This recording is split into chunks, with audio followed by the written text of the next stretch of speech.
I am very delighted to be with you here again. It's Mensah Oteh.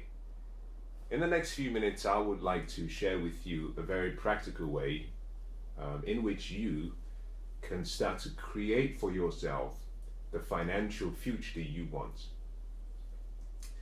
If you have a pen and a piece of paper or a journal, I think it will come in very handy.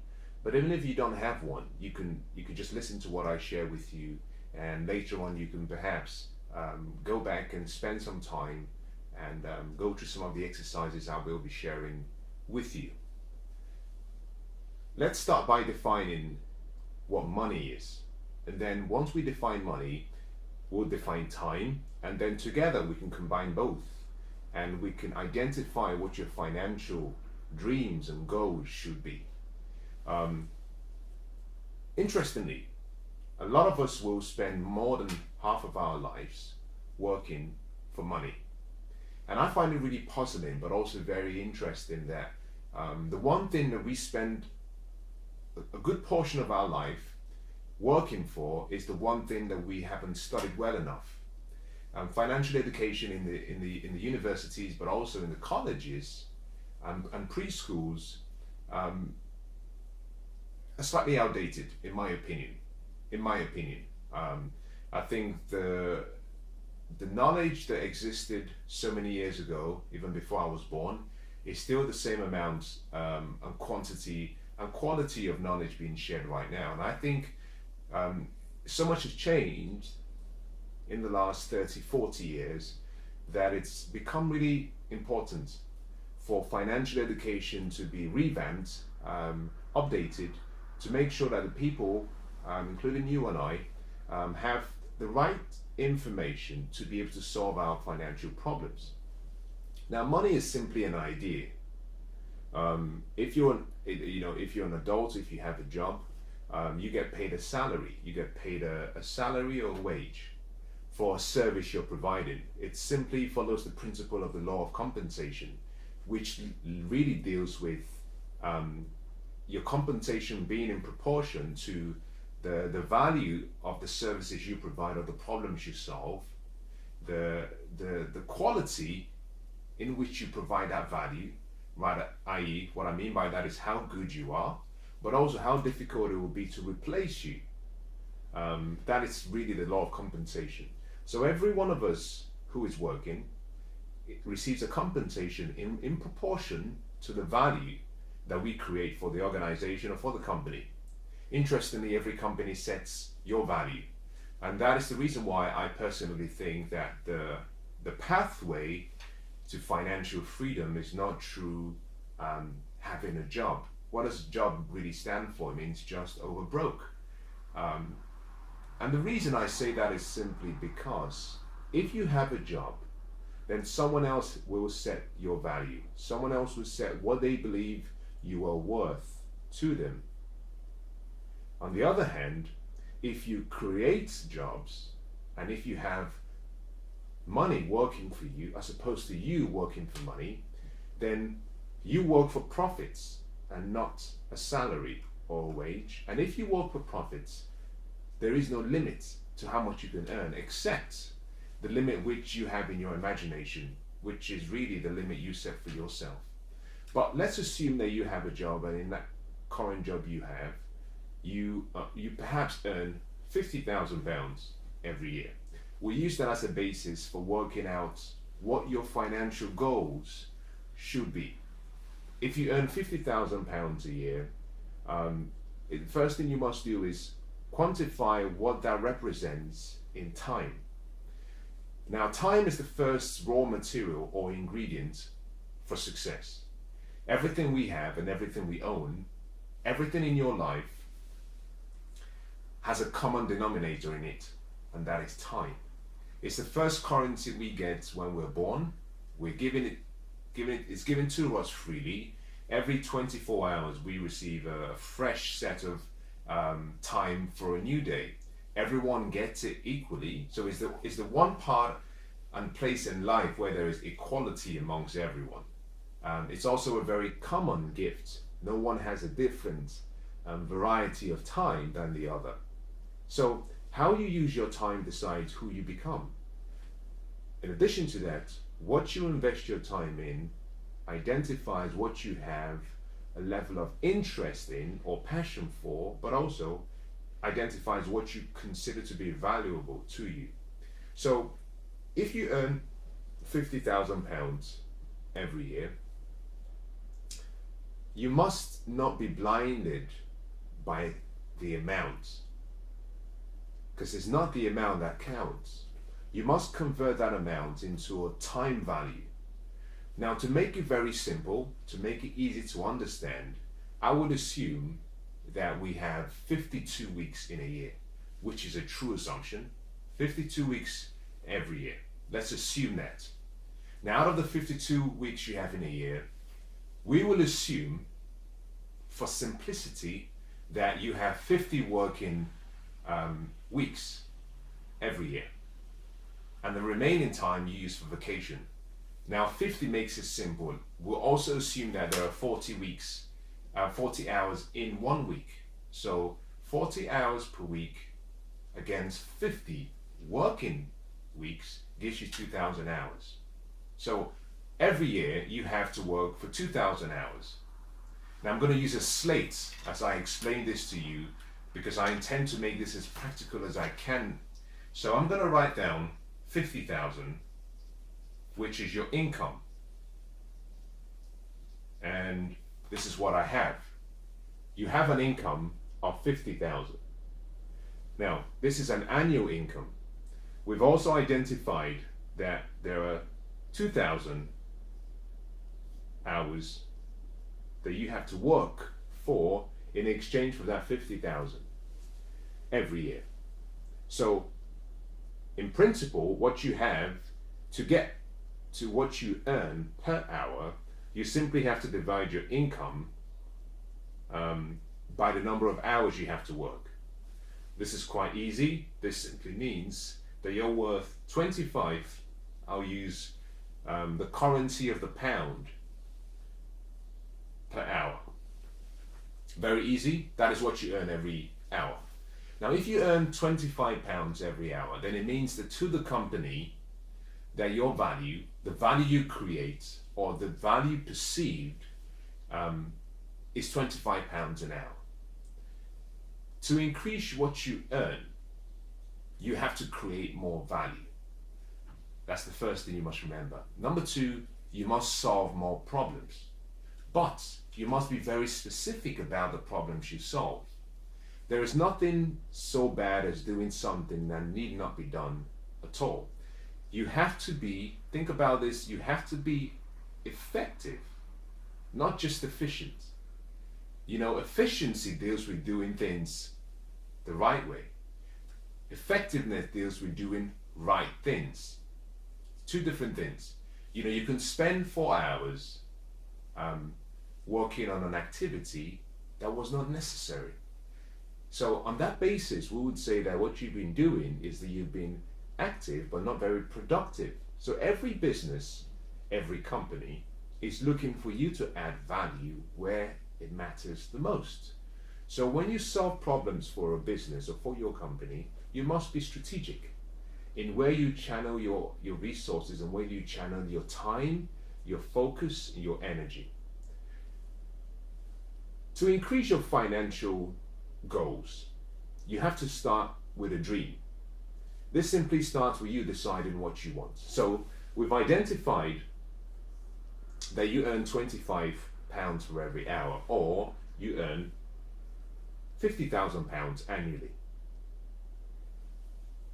Let's make it simple. Let's assume that you have a dream of earning £1 million. That is what you want to earn. £1 million every year. Okay? The first thing you have to do is give yourself the permission.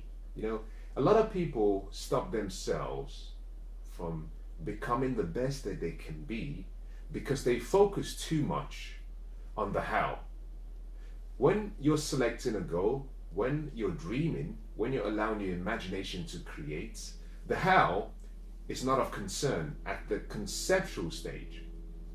The how is none of your business at that stage. What you simply have to do is get specific with what you want. Once you've defined what you want, or you've identified what you want, Now the universe, now life, now God, in working with your faith, in working with your expectation, in working with your willingness to sacrifice, can start to provide all the resources for that to become a reality. But you must start with a dream. Allow yourself to dream as though it were impossible to fail. So we've identified next that you have a goal. This is your new goal of 1 million. Applying the same principle, 2,000 hours across 1 million means that for you to earn 1 million, then you must be worth £500 for every hour. So the big question to you is, how do I take myself from earning £25 to £500 an hour? That is where the challenge comes in. You've identified your goal as 1 million. You know where you are, which is your £25 per hour. You know your destination. The question now is, what strategy, what vehicle can I use to get there? Now understand that everything that happens without must first begin within. And let me explain what I mean by that. What I mean by that statement is simply that you cannot achieve something, and I'm going to just write this down so I can keep writing. You cannot achieve something in the physical until you've achieved it first in your mind. The main reason why a lot of people are unable to achieve their dreams and goals is because they're trying to achieve it first on the physical. They're trying to achieve their goals based on what they do externally. You know, James Allen said, as a man thinks, or as a woman thinks, I like to use the word as a mind thinks, so are they. So you become. So to go from earning £25 per hour to £500 per hour, you first have to earn that in your mind. Roger Bannister was able to break the 4-minute mile, not because he was a better athlete, not because he was much stronger, not because he had more determination or desire. He achieved that goal because, first of all, he achieved that breakthrough in his mind. When he achieved it in his mind, he was able to achieve it in the physical. The mental aspect of you is so important because the mental aspect is where everything is created. You have to see life like a seed. A thought, an idea is a seed. The same way a farmer plants a seed in the soil and waters the soil and then waits and then he gets a harvest. Your ideas are no different from a seed. You have to plant the idea through spaced repetition. You have to wait for that idea to be firmly engraved into your subconscious mind, which is the soil of your life.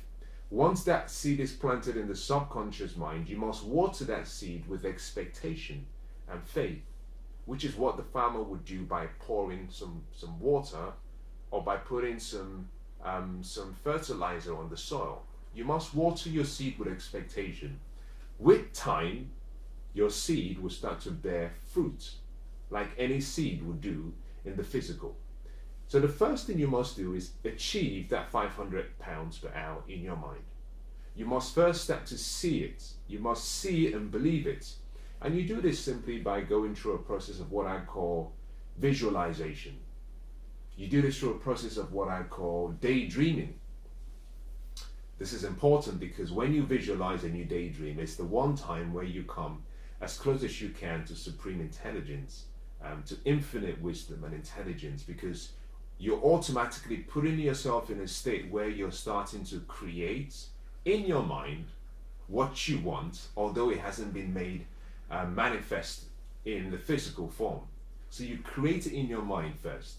This means that you condition yourself on a daily basis to see, to think, to feel your new target goal. There are 3 ways of doing this. I'll give you 2. The first is you must start to plant this seed through repetition by what you see. Now, I'll suggest you do this by using your mind, but also I'll suggest that you convert this goal into a picture. That could be a picture of simply $1 million. £1 million, €1 million, or whatever currency of the realm where you find yourself, and place this picture in a place where you can see it regularly. Because what you see controls how you feel. What you feel will control what you do, the actions you take. The actions you take will start to form and fashion a habit. Your habits will lead you to developing the character and the attitude for what you're expecting, and through your character, your destiny is designed, formed, and shaped.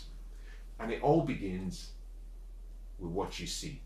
So convert that goal that you've identified. You want to earn £1 million by the end of the year.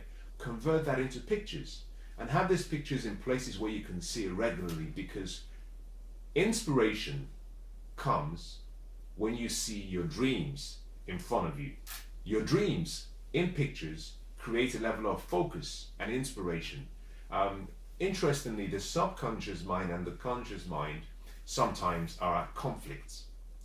If you plant an idea in the subconscious mind and you repeatedly reinforce that idea, the subconscious mind will start to believe it, because the subconscious mind does not, it doesn't discriminate between what's real or imagined. It doesn't know the difference. Now, as your subconscious mind continues to replay that image, your conscious mind will be at odds with your subconscious mind, and suddenly your conscious mind will be almost bullied into trying to bring that idea into reality, so that there is peace between both minds. So start from within, start from your mind, see yourself achieving that, see yourself in your mind, perhaps in a bank where you're either cashing in a check for that amount, or your statement of accounts has been just given to you, and you look at your statement and you can see it says £1 million. You have to start creating various pictures and then emotionalize those pictures. Emotionalize it. Now, the second way you can start to change how you feel about this new goal you set is through what you hear, the words you hear. Now, in this case, it's very difficult to find the music or the sounds that relate to your particular goal. You may not be able to find that. You might find something similar, but nothing specifically tailored to your goal. Nonetheless, you still have to hear those words, and this is where you come in, because you are the master of your universe. So you have to become the cheerleader for yourself. This means that you must make a point or a note of either developing what I would call an affirmation statement, some form of self-talk that you can read aloud to yourself. And that could be something like saying, I'm an intelligent, inspirational person, and for the value of service I create for my company, I am rewardly compensated with a salary of £1 million every year, and I deserve it. Remember what I just said. There is nothing so silly as affirming something that you want without identifying what you will give in exchange for it. Most people will always say, I want, or I earn, or I want, and you're always looking to take. When you take a position of being just a recipient in life, life starts to look at you like you're like some form of a parasite, because you're not giving anything back. So in affirming or making your self-talk statement, it's important you identify that you will be providing value for other people, and your compensation for that value will be, perhaps in this case, your goal of £1 million. That is how you start to condition yourself, by using your sound or what you hear to influence your future and influence how you feel. So we've talked about, as I just recap if I move forward, we've just talked about the importance of starting with yourself and starting within. You must begin within. You must see yourself achieving that particular dream or goal in order for it to be made manifest, or to be manifested in your physical life. Now, let's move very quickly to how you can make it a reality and the steps you can take to make it a reality. So we started up by saying that currently you earn £50,000 or £25 per hour, and you want to earn £1,000,000 or £500 per hour. The question is, if you earn £500 an hour, what kind of person would you have to become? That's where you've got to start. Ask yourself the question, what kind of person who would I have to become? So who do I have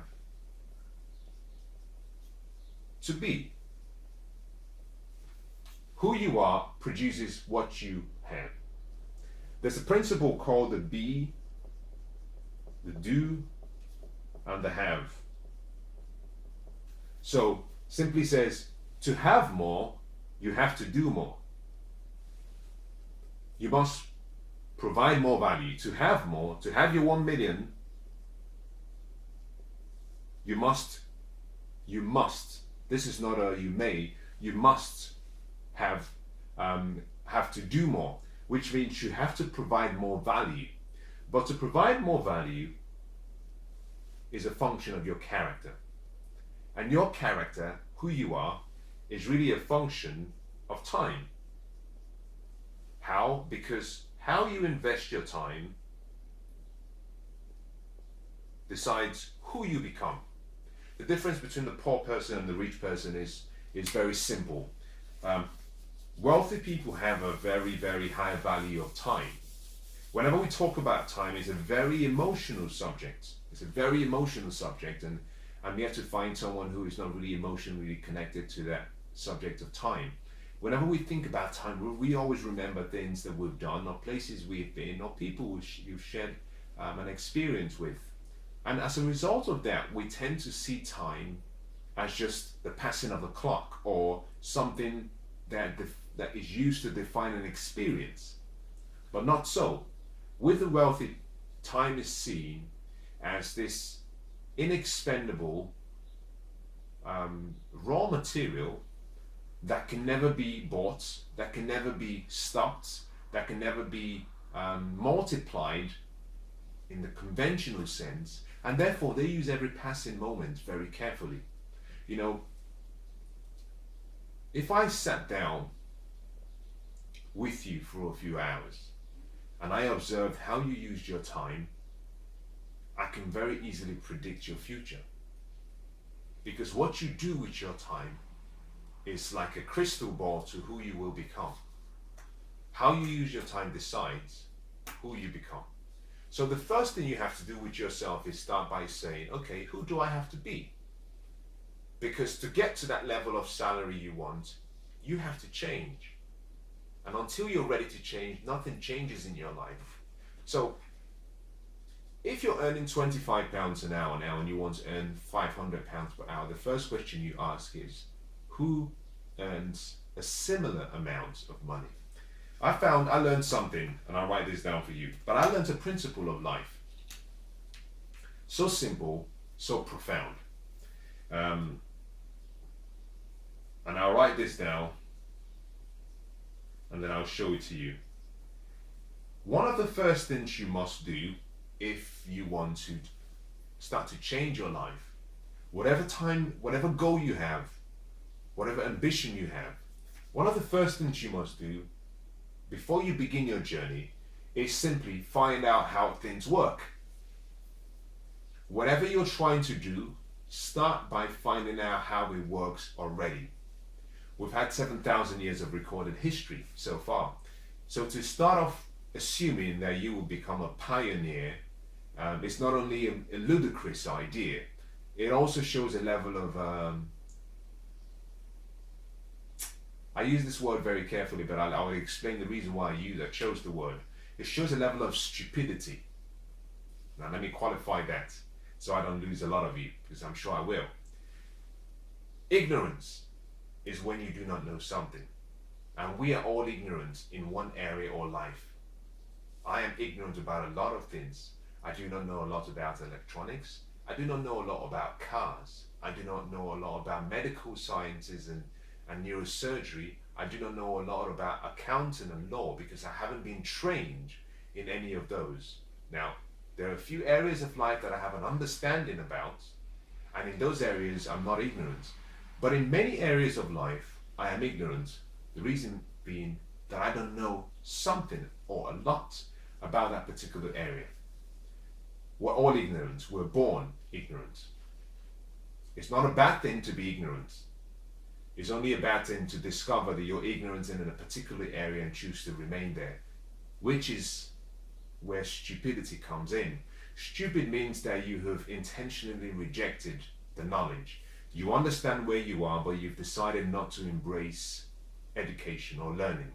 So for you to ignore all of the 7,000 years of recorded history and decide that you will do this on your own, is this, you're intentionally rejecting knowledge. You're rejecting all the wisdom of the world that was there before you were born and that will remain long after you're gone. So the first thing you have to do is find out how things work. Now, successful people do things differently. In many cases, they do things opposite. Anyone who is earning £500 for an hour is doing something different to someone earning £25 an hour. I'm sure you would agree with me on that. They're doing things differently. So if you want to move from £25 to 500, the first thing you have to say is, well, how do things work? The fastest way to find out is through what I call mentors, role models.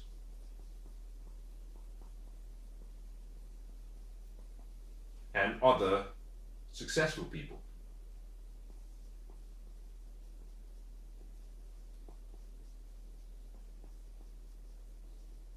Find out people who have achieved success in that particular area where you're trying to succeed. Now, you do this for a number of reasons. The major reason you do this is simply because success leaves behind clues.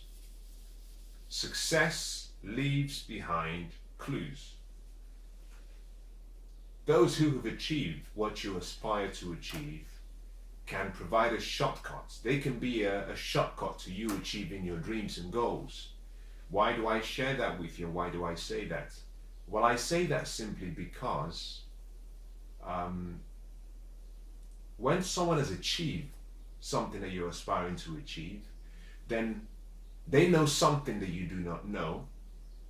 If you're willing to be humble and learn from them, you can leverage time, because what they know may have taken them 10 years to learn, but in a space of 2 hours, they can teach you everything you need to know. And that saves you having to invest as much as 10 years of your life. So find out how things work. The first thing you must do is identify what are the habits of the people who are doing what I want to do. What habits do they have? Because daily habits decide your future. What you do daily decides what you become permanently.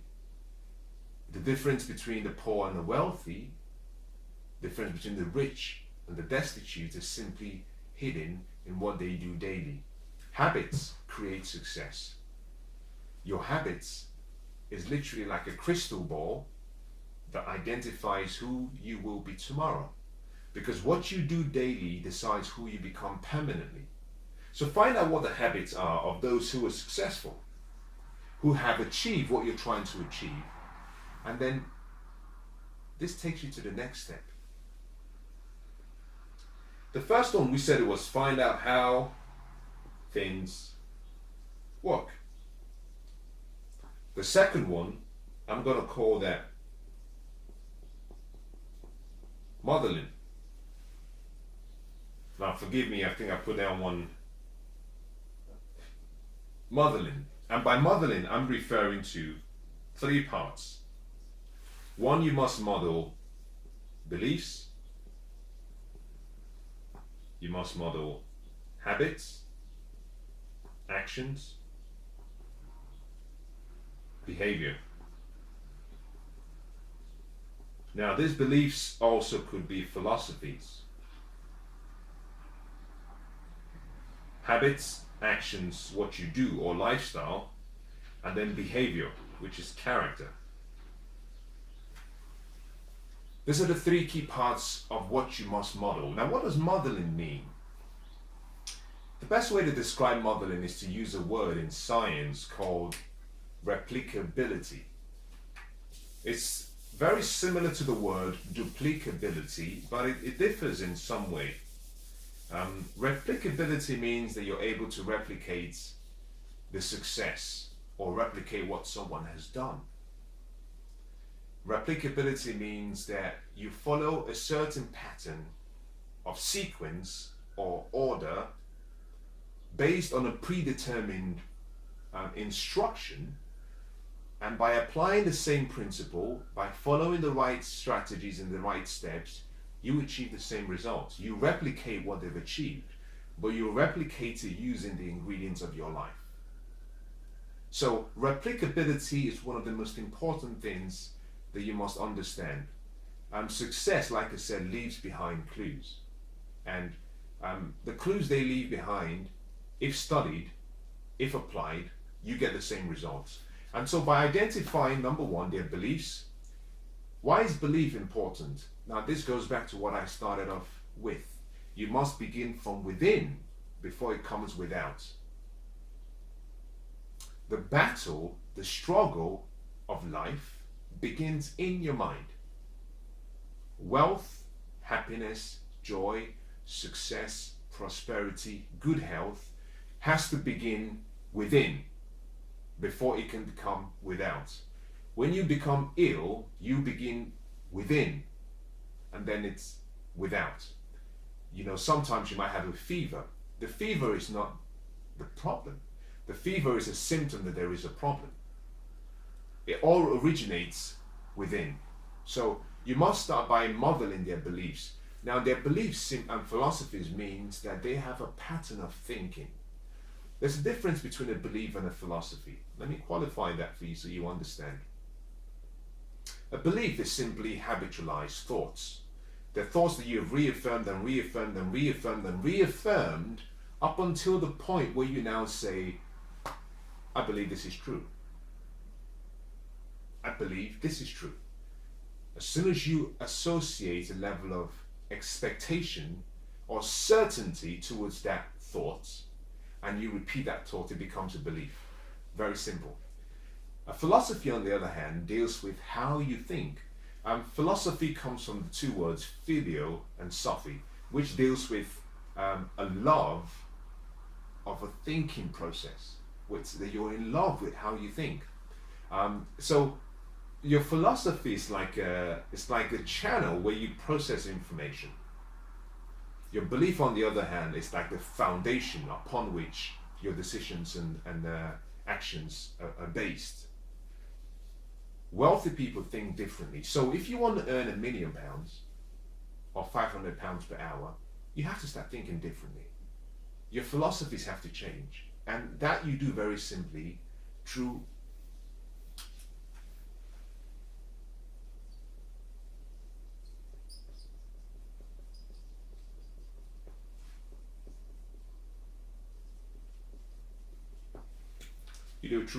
knowledge. You change your beliefs through knowledge. Why? Because knowledge is simply information. Knowledge is information. Information are basically ideas, thoughts, words. So you must start through knowledge. This means that you must start to reaffirm and start using the same thinking pattern, words, the same thoughts, the same ideas as well for people. You have to start behaving like the person you want to become. Now, I've given it away slightly, but let me just re-emphasize that. If you want to make £500 an hour and you're currently earning £25 an hour, you must start to behave right now like the person you want to become. You've created a vision. Now you must live into that vision as though it were already real. It's very similar to pretending. I like what Mary Kay Ash said, and I'll use that as a reference point. You know, Mary Kay Ash was a phenomenal woman, created, and she's still perhaps responsible, although she no longer is alive, she's still responsible for really changing the demographics in gender because of the level of contribution she made to her generation and to the generations that still are alive. Now she's walking down a hotel corridor and she bumps into a maiden. She says to the lady, "How are you today?" And the lady says, I'm not feeling too good. And the lady starts to give her all of these reasons why she's having a bad day. And Mary Kay Ash looks at her and says, "Listen, fake it until you make it." Now, for a lot of people, you might consider that to be telling yourself a lie. You might consider that to be self-denial. For those who think that is self-denial, for those who believe that that is just simply wrong, then you do not understand the power of the mind. That is more of an esoteric statement that deals with the things that you cannot see with your physical eyes and causing the things that are unseen to control the things that are seen. What she was simply trying to say to the lady is, as you think in your mind, so you become.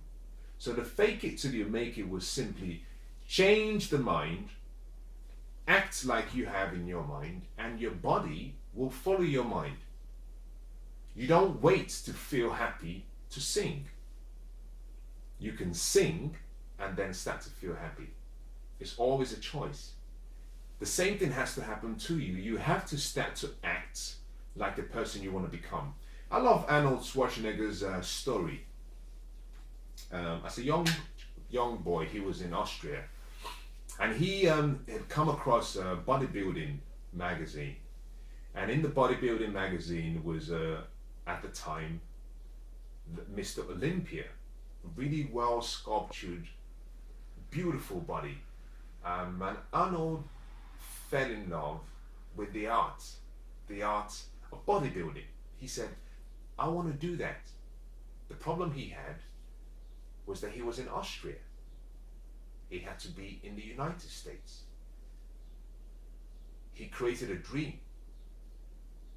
That dream led him to the United States. Now I'm cutting the story down to the very core minimum. He ended up becoming the 7 times Mr. Olympia. Then he decided he was going to go into acting movies. His first movie wasn't very good. He tried. His physique was so big, he was out of shape. He had this very thick Austrian accent. But he had decided, just like he did when he set his goal to become the Mr. Olympia, when he was still in Austria, he decided he was going to be the #1 box office star in all of Hollywood, which was almost like a tall order. It was a joke. Now, for those who know about his story, and for those who doubted him, I'm sure now they feel really silly for having doubted him. He was asked a question by a reporter. How do you intend to become the #1 box office star in Hollywood? Number one, you don't have the physique. You're too big. You've got too much muscles. You're huge. You don't fit the model of the actors who are making it big in Hollywood right now.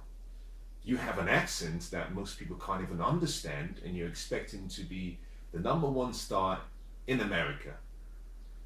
And number 3, you have no experience. You have no experience. And the first film you just produced was a disaster.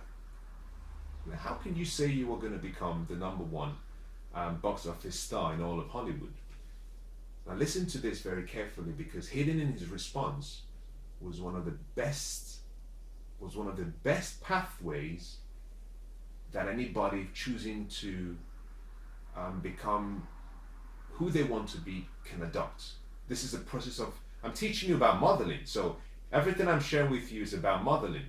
He said, I'm going to do it the same way I did in bodybuilding.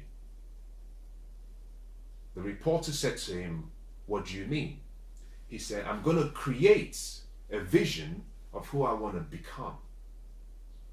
And then I'm going to live into that vision as if it were already a reality. I'm not going to wait for the future to arrive. I'm going to design the future, bring the picture of the future into the present, and I will start pretending. I will start acting. I'll tell myself a true lie. And let me say this to those of you who are perhaps skeptical about acting like you're something you're not. Let me say this to you. Technically, the future is a lie. Because the future is yet to happen. So whatever is yet to happen in the future is a lie. The only truth is what's happening right now, in the present. So whether you choose a dream in the future and you start behaving like that dream you want in the future, or whether you choose to just hope that the future will happen and everything will fall into place, both are lies. You can choose to tell yourself a true lie and then allow the universe to give you what you want by being specific and then having expectation. You see, the key to living into your reality is expectation. Expectation. If you do not have expectation, you have nothing. Anyway, you can tell I'm getting a bit carried away talking about this, so let me get back to what we were sharing. Now, I started by saying you have to model their beliefs and philosophies, and secondly, you now have to model what they do, the actions, the habits. Let me write this down. Actions. Very powerful. Powerful. Actions. Your actions, if you repeat your actions consistently, will become what we call a habit. If you repeat your actions consistently, repetitiously, it becomes a habit. Wealthy people have very different habits to the rest of the population. Successful people, the movers and the shakers, have different habits.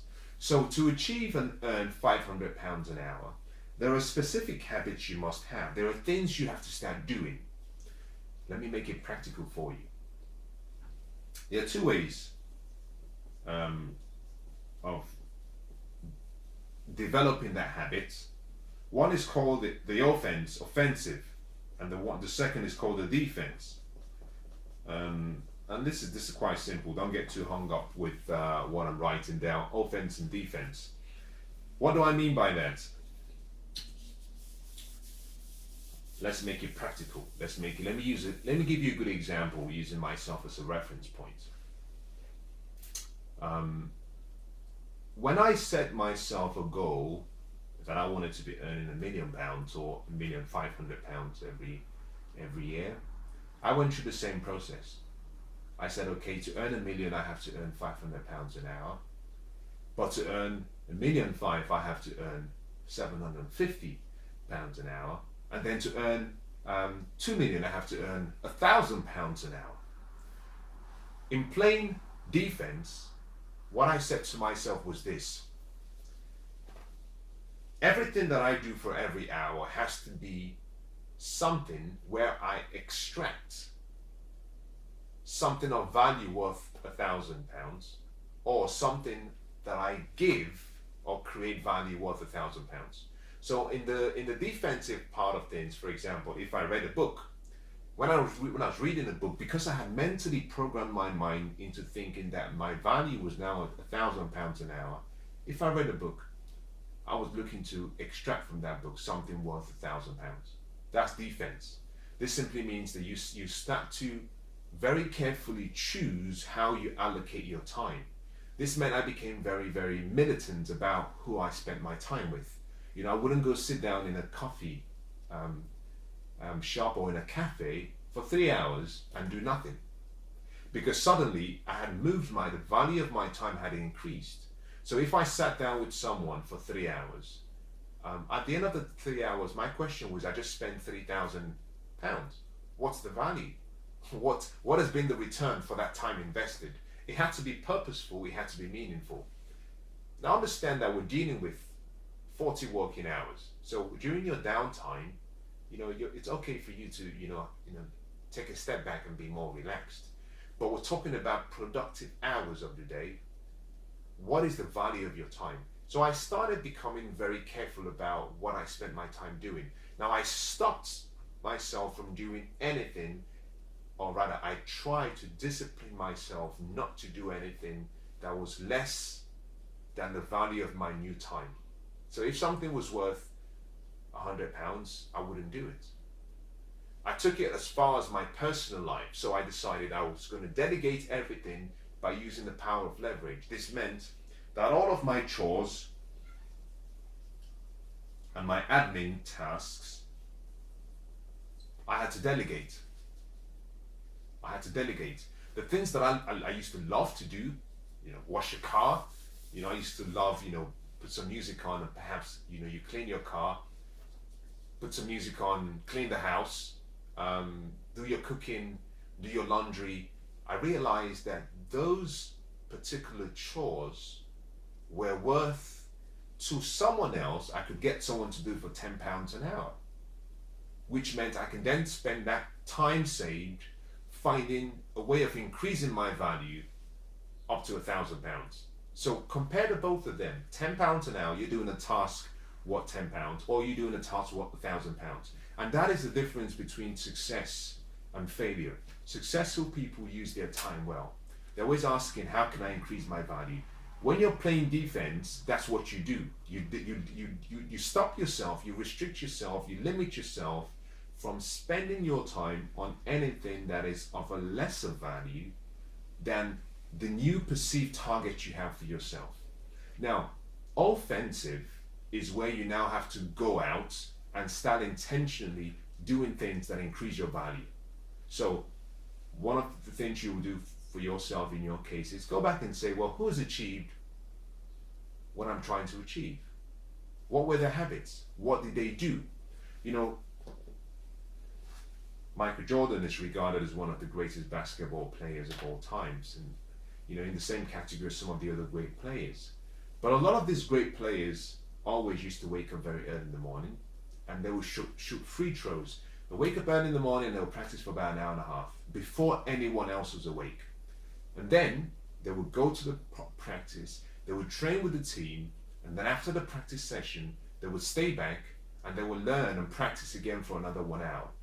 And that started to develop their mastery. I love what Michelangelo said. He said, if people knew how hard I worked for my craft, for my mastery, that they wouldn't be surprised with how excellent he is in his endeavors. Now I paraphrase that quote. The point I'm making is simply that success is not a microwave dish. It's slow cooked. There are so many things that people do not see. The disciplines, the routines, the habits, the rituals. And that is what you have to learn. So you have to start finding out what those people who are achieving what you want to achieve are doing, and then start to do those things. You start to do those things as of now. You don't wait, you don't say, well, I don't know it. You start to learn it. This means that you might have to start investing some of your personal time acquiring better understanding, knowledge, and wisdom. This might mean you find mentors. Now, one of the things I love about success and the mentoring route to success is because there are two ways of learning. You can learn from your mistakes. Let me write this down. Mistakes. Mistakes is what we call your personal experiences. That's the first way of learning. The second way of learning is you can learn through mentors, which is what we've been trying to share so far. And we call that other people's experiences. Two ways of learning. Interestingly, one of them provides a shortcut. Mentors, learning from other people's experience, provides a shortcut to success, but also provides a shortcut to wisdom. Someone could have learned something or studied something for, who knows, 15 years and succeeded, and in a space of 4 days, they can sit down with you and they can teach you everything they know. So by combining your experiences, what we call PE, personal experiences, with OPE, you give yourself an opportunity to travel light years ahead compared to your peer group. So increasing your net worth and increasing your value is simple if you're willing to be a student, if you're willing to learn. But if you're hoping to do it just on your own, you're never going to live long enough. You know, you're never going to live long enough as the famous king Nebuchadnezzar from ancient times, who lived, according to the storyteller, who was said to have lived to be 969 years. You're not going to live that long. You know, so why do it yourself? Tap into other great minds and replicate their success. So you studied their beliefs, you studied their actions, and then you want to start modeling their behaviors and their character and how they live. By doing this, what you will find is that the picture you have about yourself, the self-image, begins to change, because now you're acting like the person you want to become rather than the person you used to be. And the more you act like the person you want to become, the more you move in that direction. The more you act like the person you want to become, the more you grow into becoming that person. And if you can do this, you'll find that it's easy for you now to take yourself from your current position to being in a place that very few would have believed it was possible. So you can change your financial future, your financial goals, by simply starting with, and I'm going to recap now, by simply starting with a decision. You decide what you want. Number 2, find out how things work. Number 3, identify the models, so you can model the right people, the successful people who have achieved what you're trying to achieve. And if you can do that, what you will find is that very quickly you start to grow into that person that you've painted in your mind, that you've designed in your imagination. You'll find that you're now who you once used to dream about.